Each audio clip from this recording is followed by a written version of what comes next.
राम अवतार नाम पर से वापस आ रहा था। राम अवतार को छुट्टी मिल गई, जंग खत्म हो गई थी ना, इसीलिए राम अवतार 3 साल बाद वापस आ रहा था। अभी उसकी शादी रचाए साल भर भी नहीं हुआ था कि राम अवतार की पुकार आ गई। मेहतरानी ने बहुत वावेला मचाया, मगर कुछ न चली। शागिर्द पेशे में नौकर मुस्कुरा रहे थे। राम अवतार के आने के बाद जो ड्रामा होने की उम्मीद थी, सब उस पर आस लगाए बैठे थे। नामुमकिन है वो गोरी की करतूत सुने और उसका जवान खून हतक से खौल न उठे। जब तक राम अवतार रहा, उसका घूंघट फुट भर लंबा रहा और किसी ने उसके रुखे पुरनूर का जलवा न देखा। जब खसम गया तो क्या बिलक बिलक कर रोई, जैसे उसकी मांग का सिंदूर हमेशा के लिए उड़ रहा हो। थोड़े दिन रोई रोई आंखें लिए सर झुकाए मैले की टोकरी कूदी फिरी, फिर आहिस्ता आहिस्ता उसके घूंघट की लंबाई कम होने लगी। कुछ साफ को कहते थे, गोरी थी ही छिनार, राम अवतार के जाते ही कयामत हो गई। कम वक्त हर वक्त ही हर वक्त इठलाना, कमर पर मैले की टोकरी लेकर कांसे के कड़े झनकाती जिधर से निकल जाती, लोग बदहवास हो जाते। धोबी के हाथ से साबुन की बट्टी फिसल कर हौज में गिर जाती। बावर्ची की नजर तवे पर सुलगती रोटी से उचट जाती। चपड़ासियों तक की बिला कलफ लगी पगड़ियां ढीली होकर गर्दन में झूलने लगती। चपड़ासन छाती से चिमटे लौंडे के बेबाक के तमाचे जड़ने लगती और बावर्चन की तीसरी बीवी उस पर हिस्ट्री का दौरा पड़ जाता। रानी की बहू यथायथ लोगों की आंखों में कांटा बनी। चपड़ासन और बावर्चन की तो बात ही और थी। हमारी अच्छी भली भावजों का माथा भी उसे इठलाते देखकर ठनक जाता। अगर वो उस कमरे में झाड़ू देने जाती जहां उसके मियाँ होते, तो वो हड़बड़ाकर दूध पीते बच्चे के मुंह से छाती छीनकर ऐसे भागती जैसे कहीं वो डायन उसके शौहरों पर टोना टोटका ना कर दे। शागिर्द पेशे की महिलाओं का एक बकायदा वफद अम्मा के दरबार में हाजिर हुआ। बड़े जोर शोर से खतरा और उसके खौफनाक नताइज पर बहस हुई। पति रक्षा की एक कमेटी बनाई गई, जिसमें सब भावजों ने शब्दोमत से वोट दिए और अम्मा को सदर एजाजी का ओहदा सौंपा। बुढ़िया को बुलाया गया, मुकदमा पेश हुआ। क्यों रे चुड़ैल, तूने बहू कदामा को छूट दे रखी है? इरादा क्या है तेरा? क्या मुंह काला कराएगी? मेहतरानी तो भरी बैठी ही थी, फूट पड़ी। कहा करूं बेगम, हरामखोर को चार चोट की मार भी दी मैंने, रोटी भी खाने को ना दिए, पर ये रांड तो मेरे बस की ही नहीं। अरे रोटी की क्या कमी है उसे, बावर्चन ने अंडा फेंका। बेचारी मेहतरानी बैठी सबकी लताड़ सुनती और अपनी खारिशज़दा पेटलियां खुजलाती रही। अम्मा ने राय दी, मोई को मैके भिजवा दे। ए बेगम साहब, कहीं ऐसा हो सके?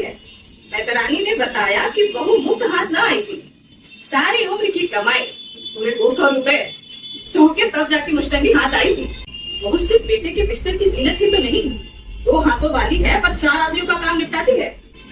फिर भी अम्मा ने अल्टीमेटम दे दिया, अगर उस बच्ची का जल्द अज जल्द कोई इंतजाम ना किया गया तो कोठी के आते में नहीं रहने दिया जाएगा।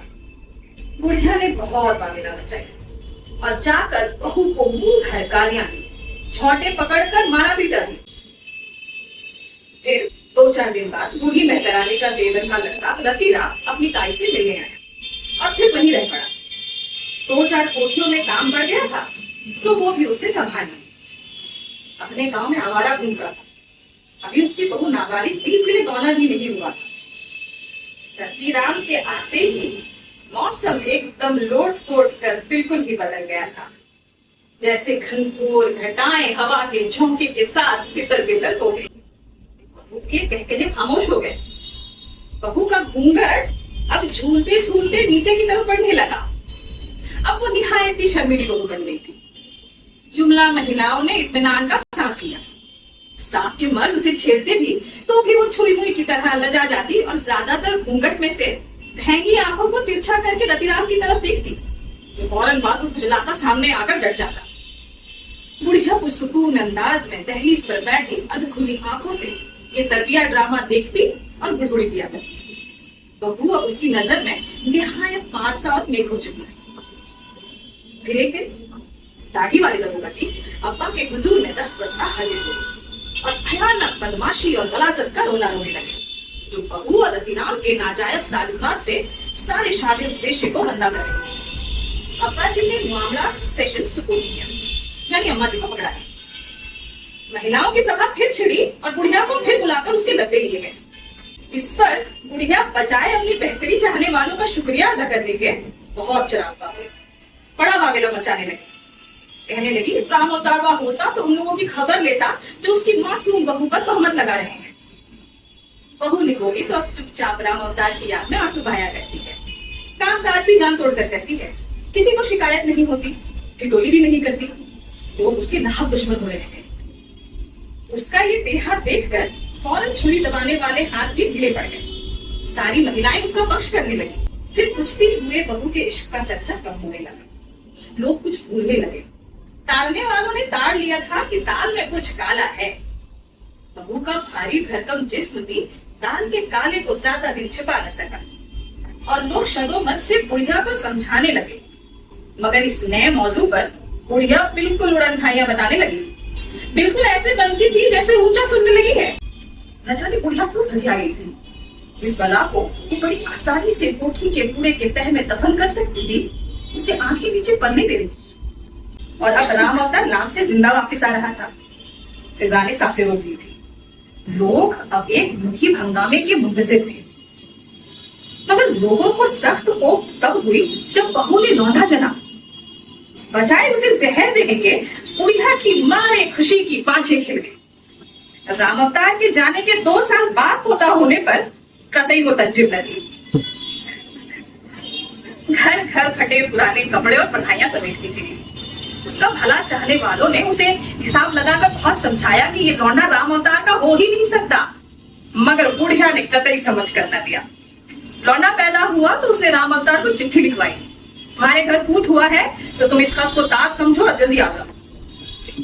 लोग समझते थे कि राम अवतार जरूर चिराग होगा। मगर सबकी उम्मीदों पर ओस पड़ गई जब राम अवतार का मसरत से लबरेज खत आया कि वो लौंडे के लिए मौजे और बनियान ला रहा था। जब राम अवतार लौटा, शागिर्द पेशे में खलबली मच गई। राम अवतार को देखते ही बुढ़िया उसकी कमर से लिपट कर चिंघाड़ने लगी। मगर दूसरे ही लम्हे खीसे काढ़े लौंडे को राम अवतार की गोद में देकर ऐसे हंसने लगी जैसे कभी रोई ही ना हो। झटपट उसने संदूक खोलकर सामान निकालना शुरू किया। लोग समझे कुकरी या चाकू निकाल रहा है। मगर जब उसने उसमें से लाल बनियान और पीले मोजे निकाले तो सारे अमले की कुव्वत मर्दाना पर जरबकारी लगी। हद तेरी, साला सिपाही बनता है हिजड़ा जमाने भर का। राम अवतार की हरकत पर ताज्जुब से ज्यादा लोगों को गुस्सा है। हमारे अब्बा अपनी सारी कानूनदानी का दाव लगाकर राम अवतार को कायल करने पर तुल गए। क्यों बे, तू 3 साल बाद लौटा है ना? मालूम नहीं, मुझे थोड़ा कम ज्यादा इतना ही रहा होगा। तेरा लौंडा साल भर का है, इतने लगे सरकार। बड़ा बदमाश है ससुर। राम अवतार शर्माए। अबे तो हिसाब लगा ले। हिसाब का लगाओ सरकार, राम अवतार ने मरघीली आवाज में कहा। उल्लू के पट्टे, ये कैसे हुआ? अब जी मैं कहा जानू सरकार, तो भगवान की देन है। भगवान की देन तेरा सर, ये लौंडा तेरा हो ही नहीं सकता। तो अब मैं कहा करूं सरकार? हरामजादी को मैंने बड़ी मार दी। वो गुस्से से बिफर कर बोला, अबे मेरा उल्लू का पट्टा है तू, निकाल बाहर क्यों नहीं करता कमबख्त को? तुझे 250-300 की सगाई के लिए कहां से लाऊंगा? और बिरादरी जमाने में 100-200 अलग खर्च हो जाएंगे। अरे मगर लौंडा तेरा नहीं राम अवतार, उस हरामी रतिराम का है। अब्बा ने आजीज आकर समझाया। तो कहा हुआ सरकार, भाई होता है रतिराम, कोई गैर नहीं, अपना ही खून है। मेरा उल्लू का पट्टा है, अब्बा भन्ना उठे। सरकार, लौंडा बड़ा हो जाएगा, अपना काम समेटेगा। राम अवतार ने गड़गड़ कर समझाया। वो 2 हाथ लगाएगा सो अपना बुढ़ापा तीरा हो जाएगा। नदामत से राम अवतार का सर झुक गया। और न जाने क्यों एकदम से राम अवतार के साथ अब्बा का भी सर झुक गया, जैसे उनके जहन पर लाखों करोड़ों हाथ छापे। ये हाथ हरामी है न हलाली, ये तो बस जीते जागते हाथ है जो दुनिया के चेहरे की गलाजत हो रहे हैं, उसके बुढ़ापे का बोझ उठा रहे हैं।